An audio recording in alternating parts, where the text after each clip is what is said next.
देखिए, uniform civil code या समान नागरिक संहिता संविधान के नीति निर्देशक तत्वों, डायरेक्टिव प्रिंसिपल्स में से एक है। एक नहीं, अनेक मौकों पर सर्वोच्च न्यायालय ने यह साफ किया हुआ है कि इस देश में समान नागरिक संहिता होनी चाहिए, यूनिफॉर्म सिविल कोड होना चाहिए। और मैं कहना चाहता हूं, देश का एक राज्य जहां सबसे पहले यूनिफॉर्म सिविल कोड था, वो कौन है? गोवा। हाईली क्रिश्चियन डोमिनेटेड है, तो अल्पसंख्यकों को तो प्रॉब्लम नहीं है, मगर एक ही तबके को प्रॉब्लम है, उसे यूनिफॉर्म से भी प्रॉब्लम है और यूनिफॉर्म सिविल कोड से। कौन है ये तबका? हिजाब, यूनिफॉर्म सिविल कोड और मजेदार। हाँ, बता रहा हूं, किसको कह रहे हैं? बता रहा हूं, बताएं कौन तबका है। हाँ। ये वो है, जैसे अभी बोला आपके मोहम्मद सुलेमान बोल रहे थे पर्सनल लॉ बोर्ड के, हमें संविधान ने यह दर्जा दिया है।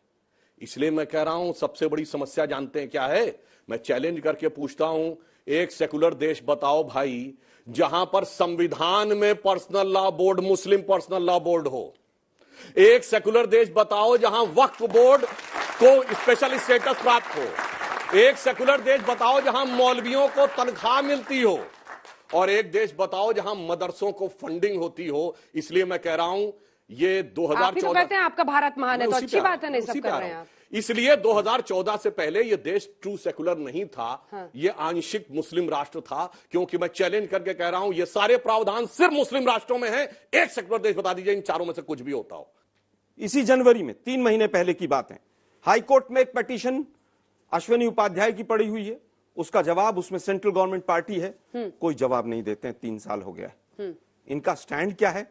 4 स्टैंड मैंने अभी बताया इनको। विंटर सेशन में क्या रहा? 2020 में लॉ कमीशन बना, उसके मेंबर्स नहीं है आज तक, उसका चेयरमैन अपॉइंट नहीं हुआ आज तक। अगर हो तो चेयरमैन का नाम बता के जाइएगा। केवल आप जुमले छोड़ेंगे। और ये यूनिफॉर्म सिविल कोड है। बीजेपी और आरएसएस हमेशा इसको इक्वेट करती रही है क्रिमिनल आईपीसी से, हाथ काट देंगे और ये हो जाएगा और वो हो जाएगा। ये यूनिफॉर्म सिविल कोड है, सिविल के कानून जो है, और ये दोनों ही जो है वो यूनियन लिस्ट में। ठीक है, अब अपना स्टैंड बता दीजिए। उस पर तो ऐसे लिख दिया। हमारा स्टैंड सीधा सीधा ये है कि कॉमन या यूनिफॉर्म सिविल कोड हमेशा से इंप्लीमेंटेशन होता रहा है। महिलाओं के अधिकारों के लिए तमाम कानून आए हैं, क्या वो उस दिशा में कदम नहीं था? ट्रिपल तलाक जो नहीं, ट्रिपल तलाक की बात नहीं कर रहा हूं मैं, तो महिलाओं की भी बात कर रहा हूं। कौन सा? तमाम ऐसी चीजें, कौन से तमाम में गिना ही जेंडर, हम तो थर्ड जेंडर की बात में तो ऐसे मत्थे टेक थर्ड जेंडर का भी काम कर रहे हैं। तमाम लोगों को, चाहे वो पिछड़े रहे, चाहे माइनॉरिटीज रहे। और जो ये यूनिफॉर्म सिविल कोड, एक minute ma'am, uniform civil code में भी 2 चीजें थी। एक प्रोटेक्शन वर्ड था कि माइनॉरिटीज के राइट्स को आप प्रोटेक्ट करेंगे, प्लस वुमेन। 2 चीजों को कॉन्स्टिट्यूशन में स्पेशली ये 2 शब्द दिए गए। क्या उनके राइट्स को प्रोटेक्ट करने के लिए आज तक कोई कानून नहीं बना? एक यूनिफॉर्म सिविल कोड पे स्टैंड बताने में क्यों डर रहे हैं? कहां है यूनिफॉर्म सिविल कोड? कहां है कॉपी? आपके पास आ गई कॉन्स्टिट्यूशन की कॉपी? अरे जरूरत है या नहीं है? आपके पास आ गई कॉपी? आप लोग जानना चाहते हैं कि नहीं कि कांग्रेस का क्या स्टैंड है? सर, स्टैंड बताइए। मैं बताता हूं ना मैम। स्टैंड आपको लगता है अभी जरूरत नहीं है? कानून देश में बन रहे हैं, महिलाओं की स्टैंड नहीं है। गवर्नमेंट ऑफ इंडिया का, मोदी सरकार का स्टैंड है। कांग्रेस का क्या स्टैंड है? अभी जरूरत नहीं है। नहीं बताएंगे? नहीं, मैं कह रहा हूं अनडिसाइडेड। मैं कह रहा हूं गवर्नमेंट ऑफ इंडिया का स्टैंड है कि अभी जरूरत नहीं है। ऑफिशियल स्टैंड है गवर्नमेंट ऑफ इंडिया का। आप वो सवाल नहीं पूछेंगे उनसे। कांग्रेस का पूछे? मैं फिर कह रहा हूं, एक मिनट अंजना जी, एक मिनट। विक्टिम कार्ड नहीं कर रहा अंजना जी, मैं कह रहा हूं यूनिफॉर्म। क्या दिक्कत है कांग्रेस पार्टी को? मेरी बात आप भाई, आपके हाथ में सत्ता है, 8 साल से आप सत्तासीन हैं। आप ऐसा कानून बनाइए, अगर आप कॉमन सिविल कोड लाना चाह रहे हैं, आप सारी बिरादरी के लोगों को प्राइम मिनिस्टर हाउस में बुलाइए, उनसे राय लीजिए कि इसमें क्या क्या बेहतर हो सकता है। सभी पार्टियों से, ऑल पार्टी में, ऑल पार्टी से भी और हर धर्म के आदमी से भी। इसलिए धर्म का आदमी किसको माना जाए? मतलब किसको नुमाइंदा माना जाए? देखिए, हर बिरादरी में हिंदुस्तान में हर 6 किलोमीटर पे जबान बदलती है, लिबास तो प्रॉब्लम है। ये तो फिर आपको बुलाती हूँ तो 10 मौलाना फोन करते हैं कि वही मैं कहना चाहता, तो फिर यही तो समझ नहीं आता। फिर आपकी जबान में वो सोचरिया लेकर के क्यों पकड़े हुए हो? किसको पकड़ा? किसको बुलाया? फिर सरकार किसको बुलाए? सब सारे बिरादरी के लोगों को बुलाए ना। रिप्रेजेंटेटिव किसे माना जाए? जी, रिप्रेजेंटेटिव प्रतिनिधित्व किसका स्वीकारा जाए? किसको माना जाए कि यही सही प्रतिनिधि है? आपकी राय अलग, 10 अलग अलग। जब वोट लेने की बात आती है तो हर बिरादरी के लीडर को बुला लिया जाता है। जो चिपकता है कॉमन सिविल कोड के लैंड पे आप बिरादरी तलाश करेंगे कि कहां मिलेंगे? वोट के टाइम पे सबको पता होता है किसके हाथ में 500 वोट है, किसके हाथ में 200 वोट है, वो सबको पता होता है। लेजिटिमेट क्वेश्चन है, इसको मत टालिए बीजेपी। मैं टाल नहीं रहा हूं, पूछ रही हूं। मैं तो आपसे कि प्रतिनिधित्व मुस्लिम समाज का कौन करता है इस देश में? देखिए, हर बिरादरी में अपनी अपनी जगह लीडर मौजूद हैं, आप बुलाइए उनको। आप मेरा सवाल नहीं, जवाब नहीं दे रहे। किनको क्यों नहीं दे रहे जवाब हम आपको? यही तो, किनको? मुस्लिम पर्सनल लॉ बोर्ड को बुलाए, मान्यता उसको मानेगा पूरा देश? जब मोदी सरकार को ये पता है, फिर आप बीजेपी पे गए। मोदी सरकार को ये पता है कि ये बिल हम पास करें तो औरतों को बड़ा फायदा होगा, तो उसी हिसाब से बुला करके बात कर लेना। कौन मना कर रहा है आपको?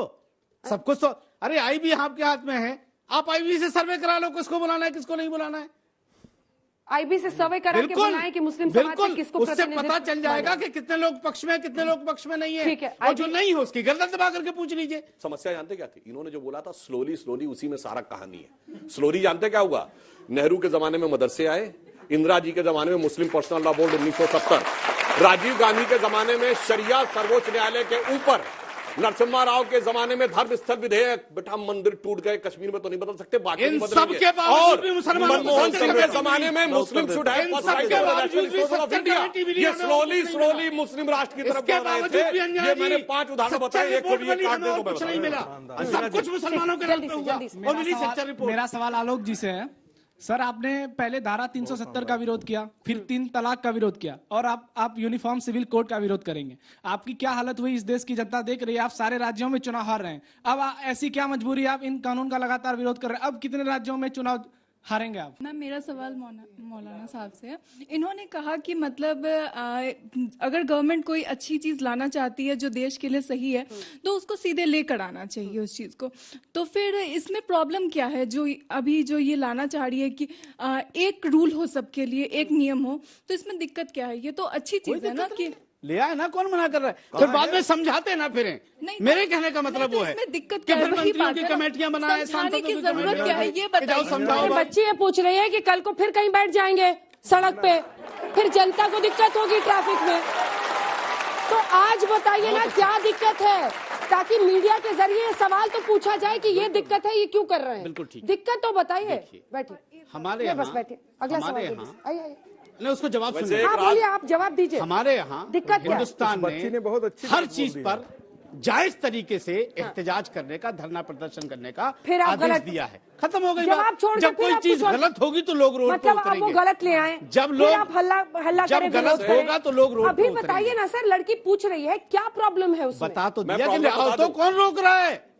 कहाँ प्रॉब्लम है कोई? अंजना जी, लेकिन मैं सबको प्रॉब्लम शामिल बता दूं, करके ले आओ ऑफिशियल ना। स्टेटमेंट। सबको शामिल करके ले आओ, कौन मना कर रहा है? अंजना जी, आपके पास ऑफिशियल कोई स्टेटमेंट suggestion बता रहा हूं। नहीं है। मैं फिर कह रहा हूं आपसे कि ऐसा मत लाओ अंजना कि जी, कानून राज की बात का समझाने के लिए ऑफिशियल कमेटियां बनाना पड़े। जल्दी स्टेटमेंट, बताओ। एक लाइन ऑफिशियल। केटी हसन समाजवादी पार्टी के सांसद का ये ऑफिशियल स्टेटमेंट था जब लड़कियों की एज 21 की गई। अरे इसके बाद कॉमन सिविल अरे कोड आप ले आएंगे, कॉमन 4 बीबियां नहीं रख पाओगे। ये है राज की बात, और ये रिकॉर्डेड बयान है। ना किसी मुस्लिम नेता ने इसका विरोध जवाब किया, बनता है। ना कांग्रेस के नेता ने विरोध इसका किया, ना जवाब कांग्रेस ने बनता है। कार्रवाई की। मैं सुधांशु जी, भाई केटी हसन का रिकॉर्डेड बयान है, मैं कोई मैं गलत बात नहीं आप बोल रहा जवाब हूं। तो सुनिए। किसी मौलाना को कहना चाहिए जवाब था, तो क्यों सुनिए। मजाक बना रहे हो मेरे सिविल कोड का? किसी मौलाना ने बोला? नहीं बोला। कोई सेक्युलरिज्म का सूरमा बोला? नहीं बोला। उसके बाद तरह तरह के टेक्निकल बात बताने का प्रयास आलोक जी कर रहे हैं। पर्सनल लॉ के नाम पर चल रही कुरीतियों पर आघात होगा, इसीलिए आप लोग घबराए हुए हैं क्या मौलाना जी? सवाल सीधा है। देखिए, जब कानून बनेगा तो सब सामने आ जाएगा, कौन कुरीतियां हैं कौन कुरीतियां नहीं, कहां कुरीतियां हैं कहां नहीं है।